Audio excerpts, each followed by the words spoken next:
Wait a minute. And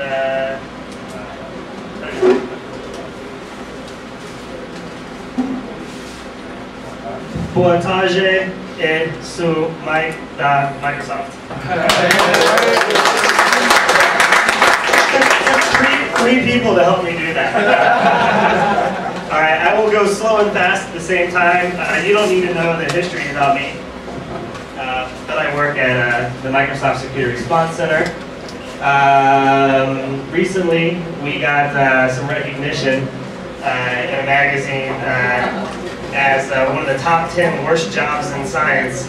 We're right here between, somewhere between whale feces researchers and gravity subjects. I don't know.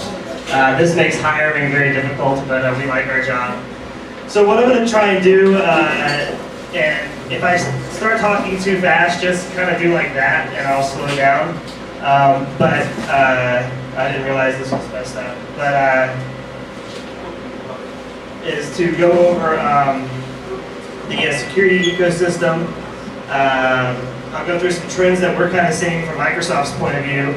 I'll talk about the evolution of the Microsoft Security Response Center, and then how we view the ecosystem in general. If I get through the first 2.5 bullets, then I might stop, depending on how much time it takes.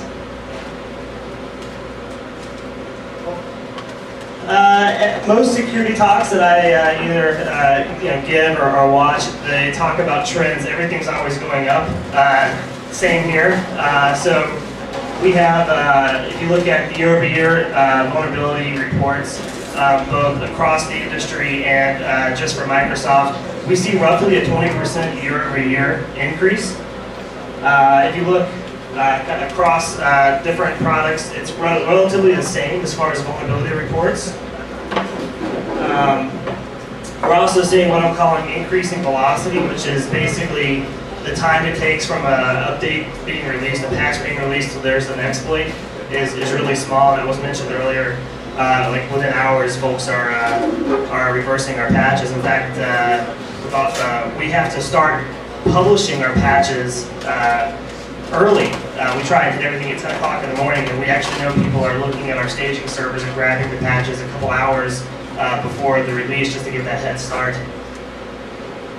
And it's being optimized. So we have the example of going through the reversing process that's being automated. There's weaponization going on both open source and closed source. The barriers to entry are getting really, really low. So you can go with tools like bindiff. Disassembling updates are getting easier, and then you go all the way down to if you don't really want to learn anything at all, you can just buy a product with full support.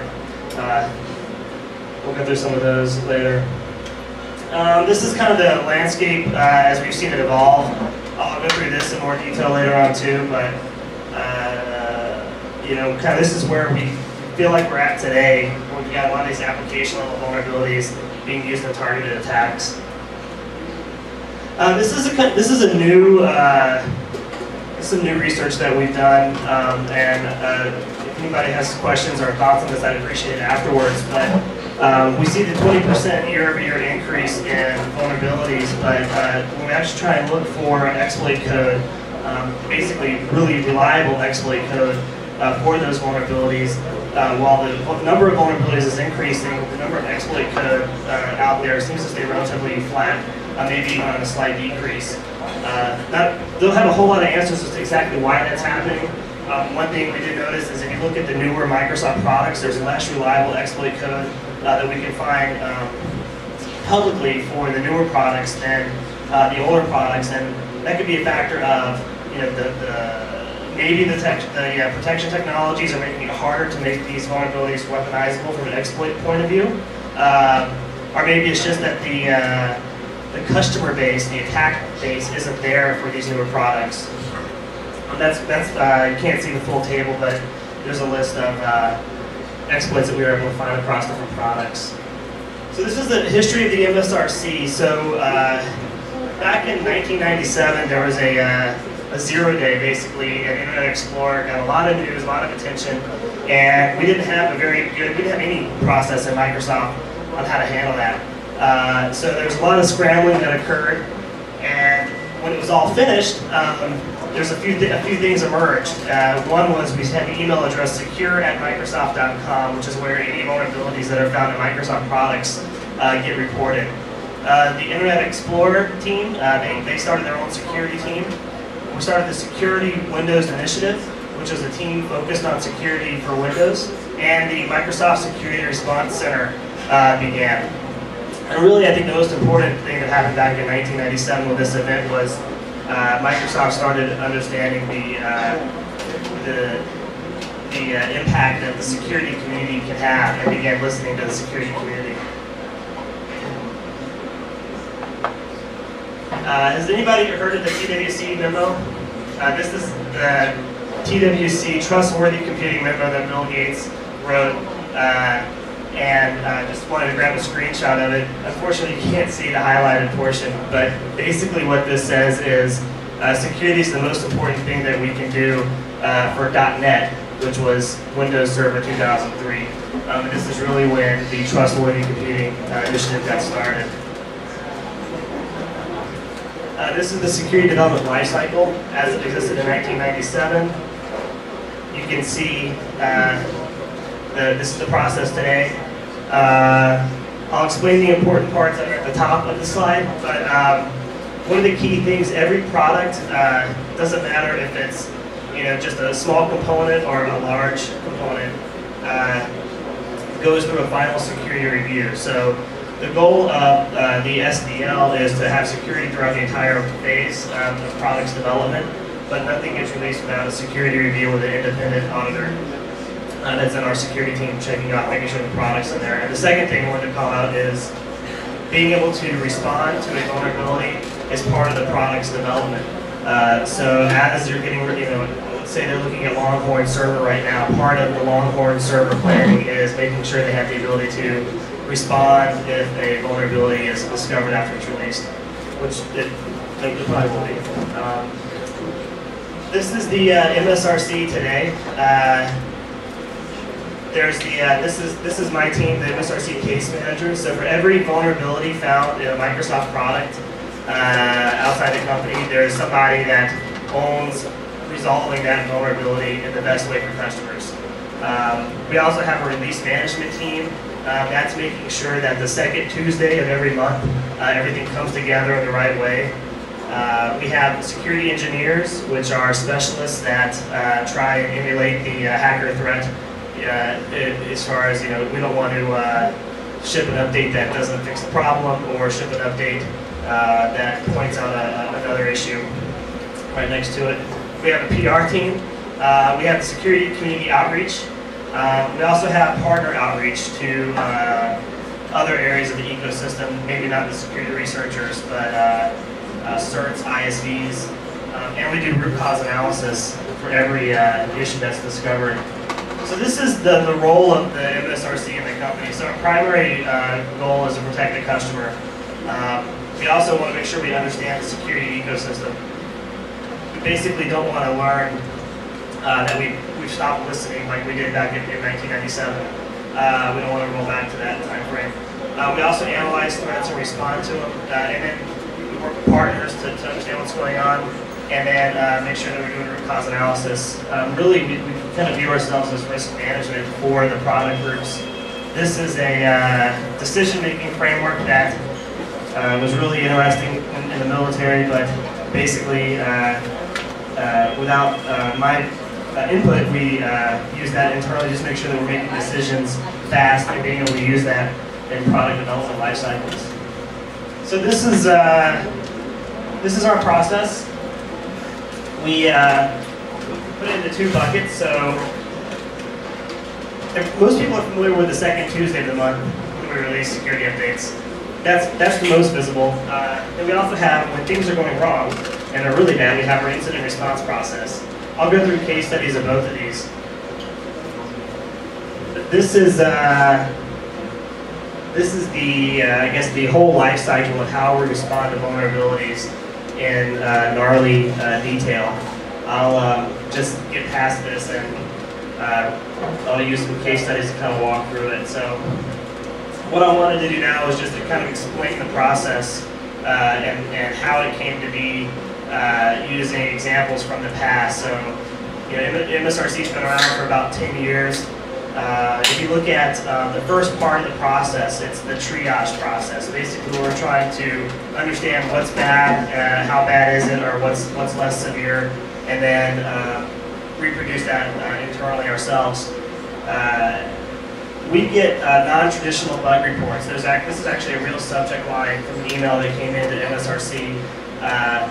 It was Sh0t with a smiley face. We initially thought it was spam. It turned out to actually be a legitimate issue, and there's a security update. Another case study would be in 2005, MSRC 5879, which is just the internal investigation ID. This turned out to be MS05039 and the Sh0t worm. When it first came in, the researcher, it was actually ISS that discovered this. So when this first came in, it came in as a compiled tarball and required, there was a proof of concept included in it, and it required Sigwin to run it. And when we opened the investigation and gave it to the Windows team, they looked at it and said, we can't reproduce this, and they were going to close the case out. And so we had to, use our security engineers and the security team to say, no, this is a legitimate issue. Of course, it was extremely legitimate. As it turned out, it gets a name. Anything that gets a name is bad in our space. This is how triage repro part of the process looks today. We still get non-traditional bug reports. It's pretty global at this point. We do have secondary verification for every reproduction, so we won't close something out as a non-issue unless it really was quite tricky. We also have automation in place for very familiar issues. So if there's what the press likes to call an IE drive-by or a web attack, we have the ability to do that in VMs. We also have the ability, we have Office instrumented in a way that when we get an Office document as submission, we can check it in an automated way to see if it's a known issue or a new issue.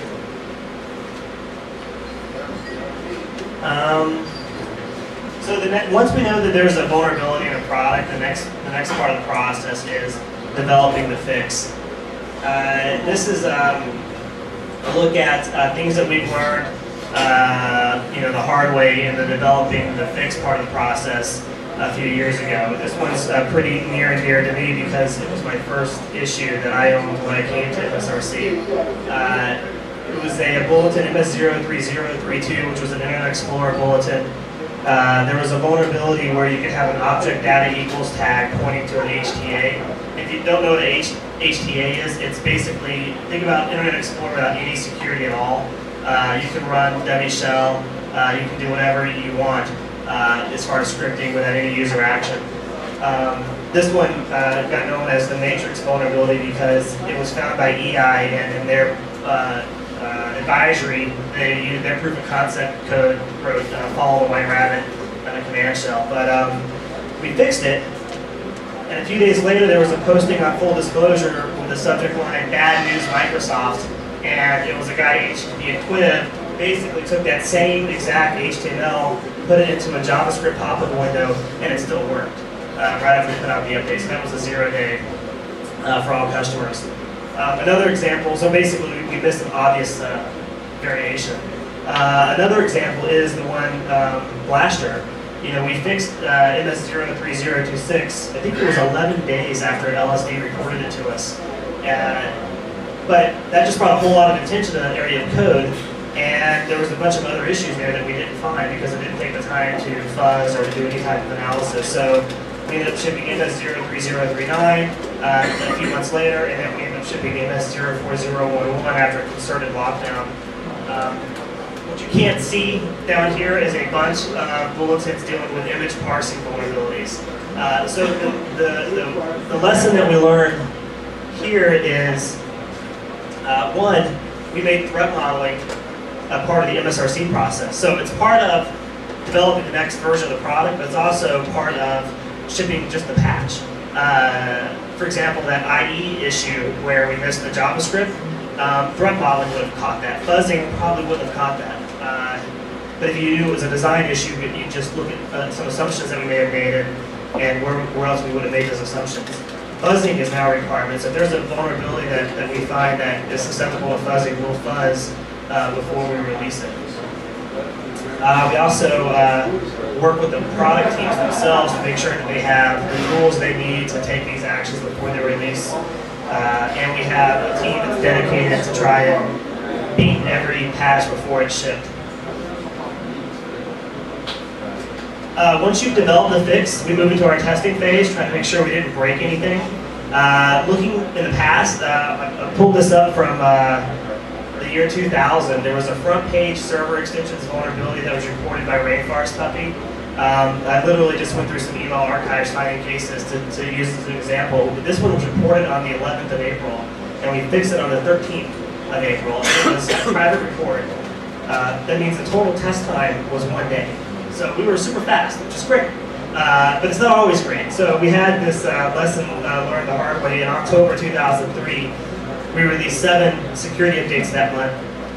5 out of them got released again, and one of those was released 4 times, which means if you're an IT administrator dealing with 100,000 desktops, you went through this once, you went through it 5 more times, and you went through it for 1 bulletin 4 times, you weren't very happy with Microsoft. And that's really scary, because if our customers lose faith in our updates, the deployment's going to go way down.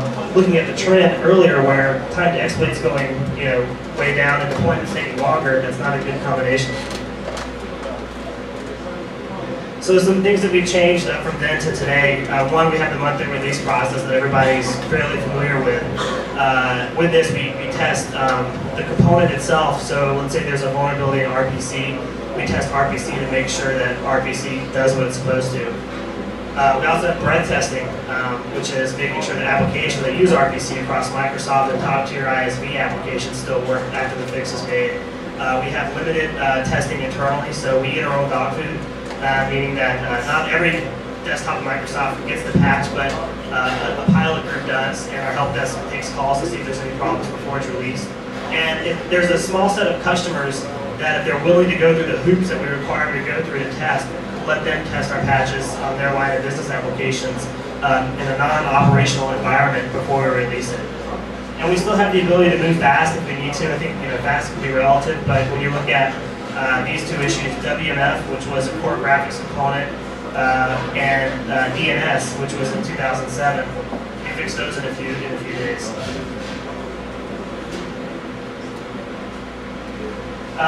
Once you've got the vulnerability understood, you've developed the fix, you've tested it, then it becomes time to release it.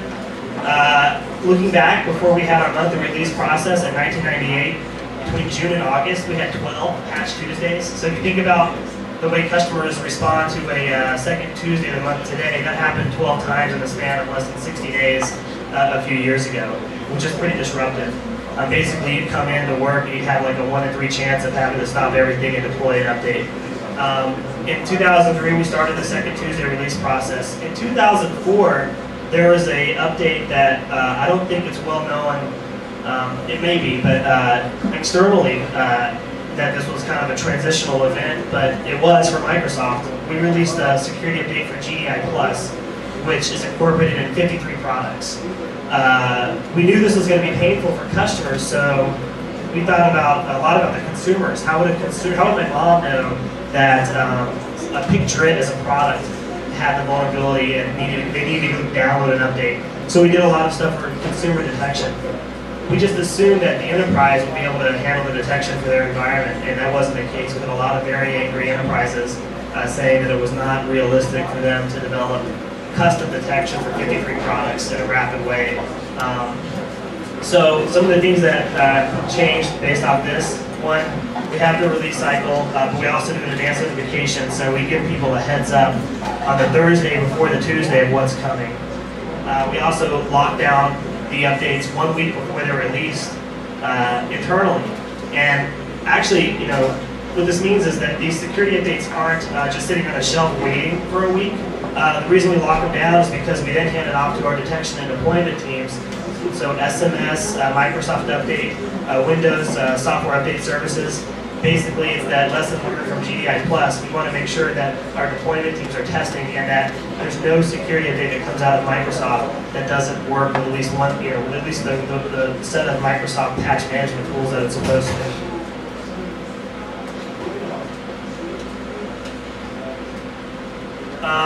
So I'll go into the ecosystem and how we view it. And I think this is important because it shows kind of the Microsoft approach to the ecosystem.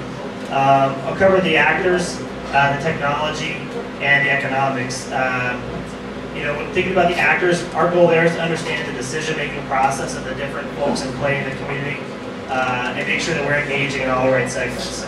When it comes to the technology, wherever possible, we want to address an entire class of issues, and I'll go through some examples of that here in a minute.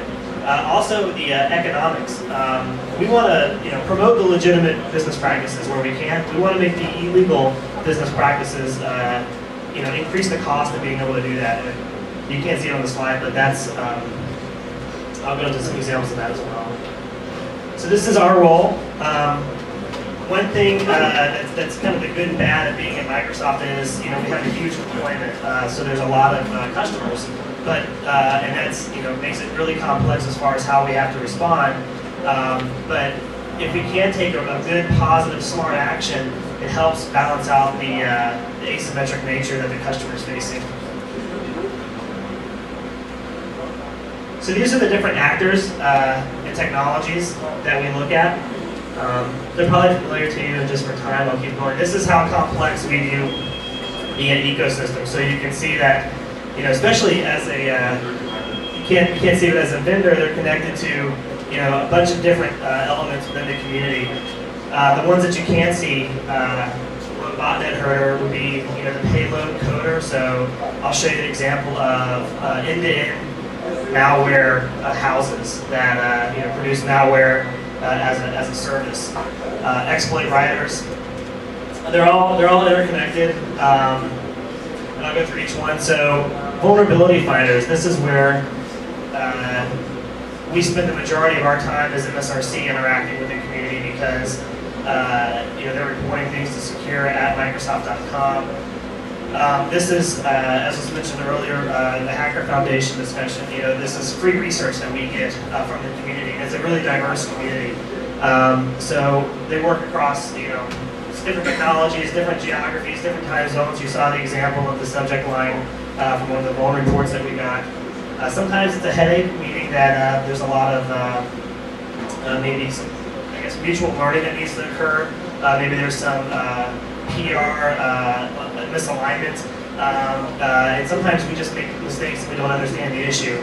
But the bottom line is we've learned a lot by listening to this segment of the community, and I'll go through some examples of that. There's the Black Hat moved to Blue Hat. So Blue Hat is a conference, security hacker conference that we bring to Microsoft, where we're really doing two things there. One is the most obvious is, we're trying to help Microsoft developers learn how the community thinks. But the second one is we're actually trying to expose the Microsoft culture to the security community culture. So there's an understanding of the value they add throughout the company. We get that since we deal with it every day. We want to make that go throughout the company. So we look at the proof of concept. This is an interesting slide because it goes through. This is Sh0t. And we'll just kind of step through the process that we went through earlier. So this is our bulletins release. This is the advisory from ISS. Peter Oswald kind of talked about this one earlier. This is the advisory that ISS released. There wasn't a lot of technical detail in it. Shortly after that, you saw a bunch of news group postings. So these are like 3 or 4 exchanges back and forth where people are talking about trying to exploit this vulnerability. Then we see some mails where guys are saying, I'll pay you for an exploit. Then you see the first version of the exploit. Then you see the second version of the exploit.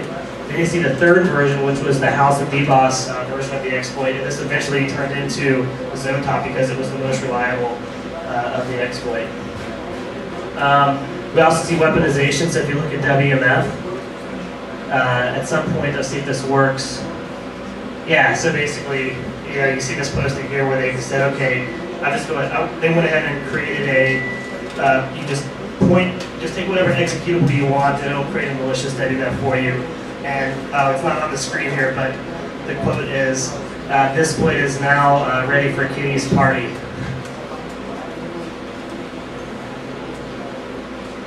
I talked about malware houses. So this is Greatbird, also known as Pigeon. So this is an end-to-end service offering, I guess the quote is long-distance remote control software service. So if you have an O-Day or you have somebody that's, you've got a vulnerability researcher and you're trying to use, you want to basically not spend your own time writing malicious code to take over a system remotely, you can use Greatbird. What's interesting is if you go through the translation of the page, it's written in a very marketing-friendly way. So they offer client-server software, infrastructure leasing, training, sales support, technical support, legal support, all for a monthly fee. This is basically your bot software. So going into bots, this is kind of where we see the economics in play. Bots are primarily focused on making money. This was an interview done with a guy that wrote part of the Sh0t one. This is where you see botnets, different types of malware over time. But what I wanted to do is, I'm doing on time, but go through how we're starting to think about the information, battle that's going on. So this is kind of a concept that's used in a lot of military training when they're talking about thinking of warfare. So you had first generation warfare, which was kind of the Napoleonic era, where you had the lines of people and they point a gun and fire, duck, reload, while somebody fires back at them. That's first generation warfare. Second generation warfare, you had World War I, so you started having some attrition war going on. Indirect, you began to have massive firepower, so you started seeing machine guns. Then World War II, you kind of had tanks, so you're using speed and surprise. Then you moved into the fourth generation warfare where you are today, where you have insurgency. So why do I even bring this up? Well, it's tough to see up here, but there's a similar thing going on in cybersecurity. So, first generation warfare could have been the website defacements of the late 90s, early 2000s. And then you started seeing worms come out. And then as a result of that, you start seeing AV products being released, maybe client-side firewalls. Then you go into third generation, which would be kind of the service and like the Sh0t types attacks. So then you start seeing OS hardening and vulnerability scanning. And now we come maybe in like the fourth generation, which would be the targeted attacks, or at least the more visible targeted attacks leveraging application vulnerability. So minimal user interaction, goes right past the firewall, and gets right to the corporate network. So let's just this is a trip through time just from the player's perspective. So 1998 to 2001. Some of this just might be real familiar to you. But these are some of the web defacements. And they lined up pretty nicely with events that were occurring in the real world, resulting in web defacements in the cyber world.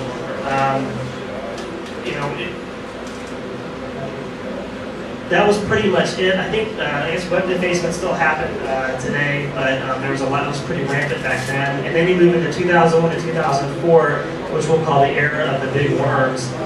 This is where you had Code Red, and this is where you can start seeing Microsoft learning some lessons. Back in the Code Red days, like 2001, we were still using the kitchen sink approach. Basically, if we shipped something, we wanted everything on by default. That way, if the customer wanted to use it, it was super easy, which was horrible for security. And so Code Red was a perfect example of that, where there was a very little used ISAPI extension that had a vulnerability resulting in a giant worm. It was also we had static analysis tools at the time that would search through code to try and find buffer overflows. it didn't catch code red. So as a result, we updated the tools. We started a process internally known as SD3, which was secure by design, secure by default, and secure by deployment. We released Earl Scan, which locked down IIS, and we started the technology protection program. Another big worm, a lot of people learn out, is Slammer. A couple things we learned out of this. One is the concept of the giblet, which I don't know, giblet's a familiar term with anybody, but it's like a little part of a chicken that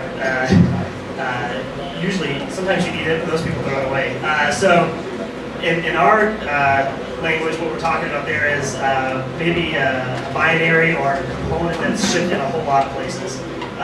So in the Slammer case, MSDE was a little version of SQL Server that shipped in applications like Visio. So we put out an update for it because we didn't catch every giblet. And then when Slammer actually came out, it was still a big problem that we had to fix out. So we have a giblet tracking system. This is actually the event that got us to start our incident response process. This is where we can mobilize the entire company with pagers. They usually go off at the worst time and get them into a room so we can handle the issue. Flasher, we went through this earlier. One of the key things here is, yeah, things are still on by default, but also there's anonymous access to an RPC endpoint.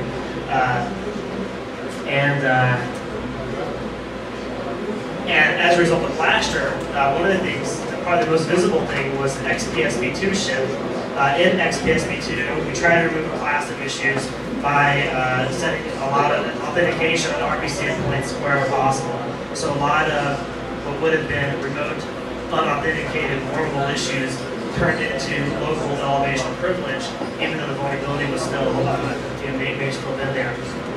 We also turned automatic update on by default with that release, and they have a firewall that came on. Some other things that we've done as a result of the big worm era is defenses like /ds, NX, ASLR, things that make it harder to have that reliable, repeatable exploit occur. We looked at 2004 and 2006's rise in the botnets. I don't know if anybody remembers download.ject. This is another issue that has a lot of personal scar tissue for me in it because it involved a I think it was actually an Outlook Express vulnerability that looked like an Internet Explorer vulnerability. And it basically, there's a server-side component to it as well, where some servers were compromised and then loaded the IE exploit code, and so it made Sh0t its way.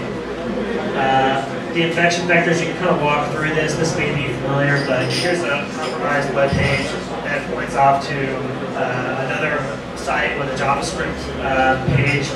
That page has basically tons of different exploits that it's going to try in order to get code execution. I like the 6 A, B, C, and D, where it's doing detection on the host header to see if it's IE7, XPSP2, XPSP1, so we can decide which version of the shellcode it wants to try and run so it won't crash. I thought that was pretty slick. So this is the early, we see this now with like Impact and things like that where they're ready-made. This is kind of a botnet. I actually think this is outdated when you look at like the Stormworm, where there's no longer a central command and control server, it's peer-to-peer. But this is kind of how botnets started. And what's interesting here is we actually are looking at botnets as being on the decline. Stormworm may be challenging that a little bit, but for the most part, all the various different bots that used to exist are kind of on their way down. And that could be the result of what we're calling today, which is the era of purpose. And the era of purpose is really being targeted attacks. You take all the different segments of the ecosystem we talked about before, put them together with some focus and resources. We're seeing them today. They've got good command and control. They're using distraction tactics. They're hiding in plain sight, meaning they're pulling off these attacks without needing covert channels in order to do it. They're doing it in ways where you can see them, but they're still hard to find. What's worrisome to us when we think about this is the what ifs. So what if this organization brought all these players together with significant resources, they had institutional support, what if they had a long time horizon, so they didn't have to hurry? And they could just focus on the specifics, maybe right down to the actual individual person. That really increases the intensity of the threat. It means, from Microsoft's perspective, our products are going to face a lot more scrutiny, and securing our customers becomes even more complex. So it's just part of the reason why it's important for us to stay in tune to what's going on so we can learn how to handle the emerging threats. Back to this analogy, you can't see it, but there's the this chart here is the same as this, but looking at the information warfare space, and this is still blank. We don't know exactly what the transitional event's going to be here. I have a couple guesses, but we don't know for sure, and that's what we're trying to prepare for. There's a call to action, anything to remember here. One is we certainly view this as a community-based defense. It's probably the most important thing, so I'm glad it's showing up on the screen, because we certainly don't sit in Redmond and think that we've kind of figured this out and don't need any help. Hopefully we'll never stop listening, because it has been important. We do have the ability to respond rapidly. That's my primary job in the company, and we invest in our defense and security knowledge. The two things that you can't see on there is we're working to try and deny opportunities of malicious software. So if we can't stop all vulnerabilities, we want to just make it harder, and then support the worldwide law enforcement and legislature in the right way, not with things that kind of disrupt the community, but things that make it harder to basically find ways to support legitimate businesses to make it more costly for illegal activities to occur. So that's everything that I had. Hopefully I didn't go too fast.